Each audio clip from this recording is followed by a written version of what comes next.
আমরা তো শুনানিতে ডেকেছিলাম, তো শুনানিতে তো সেটা উপস্থিত করা উচিত ছিল তাহলে বক্তব্য অনুযায়ী, তাই না? শুনানিতে কিন্তু এটা শুনানি করা হয়েছে কিন্তু, হ্যাঁ। তো তাহলে এইটা যদি উনি ডকুমেন্ট নিয়ে যেতেন যে আসলে আমার এটা অথেন্টিক ডকুমেন্ট যদি সাবমিট করতে পারতেন তাহলে কিন্তু সমস্যা ছিল না, হ্যাঁ। স্যার একদিন সময় দেন, স্যার কালকে এসে একদিন সময় দেন, আমরা অফ করে দিচ্ছি, এখন আমি লাইন অফ করে দিচ্ছি, আছে তো কোনো সেল বন্ধ, আপনাদের অফিসে কি আমি সেল বন্ধ করে দিব, এটা আপনি আমার থেকে আপনি নিচ্ছেন। লিখিত দেন তাহলে হ্যাঁ এখন লাইন অফ করে আপনার দিবেন। জিম্মায় থাকবে, হ্যাঁ। আপনি আমাদের নির্দেশনার আগ পর্যন্ত ওপেন করতে পারবেন না। হ্যাঁ আপনি লিখিত এখানে দেন। সাইন করে দিন, কোনো অসুবিধা নেই। জাতীয় ভোক্তা অধিকার সনদ অধিদপ্তরের মহাপরিচালক মহোদয়ের নির্দেশনায় এই বিশেষ অভিযানটি আজকে পরিচালনা করা হলো। তো জাতীয় ভোক্তা অধিকার সনদ অধিদপ্তরের যে সিসিএমএস যে সফটওয়্যার রয়েছে, এর মাধ্যমে বেশ কয়েকটি অভিযোগ এসেছে এই প্রতিষ্ঠানের বিরুদ্ধে যে পাকিস্তানি ড্রেস তারা অনলাইনে বিক্রি করে, কিন্তু ডেলিভারি দেওয়ার সময় ঠিক তারা দেশি যে ড্রেস সেগুলো পাকিস্তানি নামে বিক্রি করে আসছে দীর্ঘদিন যাবত, এবং শত শত কাস্টমার এরকমভাবে প্রতারিত হচ্ছেন।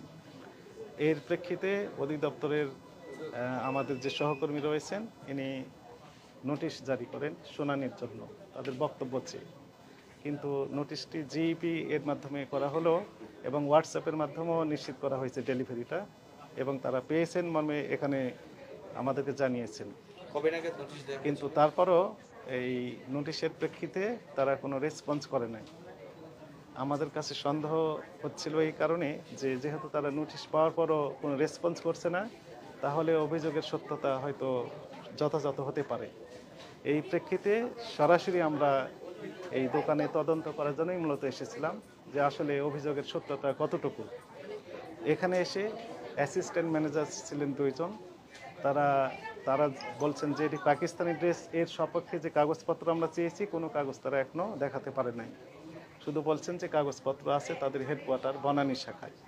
তো এই জন্য আমরা বললাম যে ঠিক আছে, তাহলে বনানী শাখায় যেহেতু আছে তাহলে আপনি এই কাগজপত্র সহ আমাদের অফিসে দেখান যে ইম্পোর্টের যে কাগজ পাকিস্তানি ড্রেসের সপক্ষে সেগুলো দেখাতে হবে।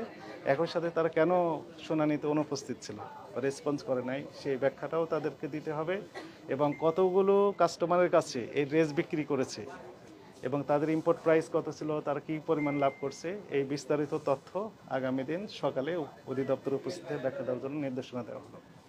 জনস্বার্থে আমাদের এই ধরনের অভিযান অব্যাহত থাকবে। Thank you. আর যে দোকান বন্ধ করার বিষয়টা তো হ্যাঁ, মানে সেইটা আপনারা সাময়িকভাবে বন্ধ করলেন কিনা বা সেটা হ্যাঁ, যেহেতু তারা কোনো রকমের কোঅপারেট করছে না, তাদের কাছে কোনো ডকুমেন্ট নেই, তাদের সপক্ষে যে কাগজপত্রগুলো থাকার কথা ছিল সেগুলো নেই। একই সাথে আমরা ট্রেড লাইসেন্স দেখলাম এই প্রতিষ্ঠানের নামে শুধু তৈরি পোশাক বিক্রেতা হিসেবে তারা ট্রেড লাইসেন্স নিয়েছে, অথচ তারা এখানে কসমেটিক্স সহ অন্যান্য পণ্য বিক্রি করছে।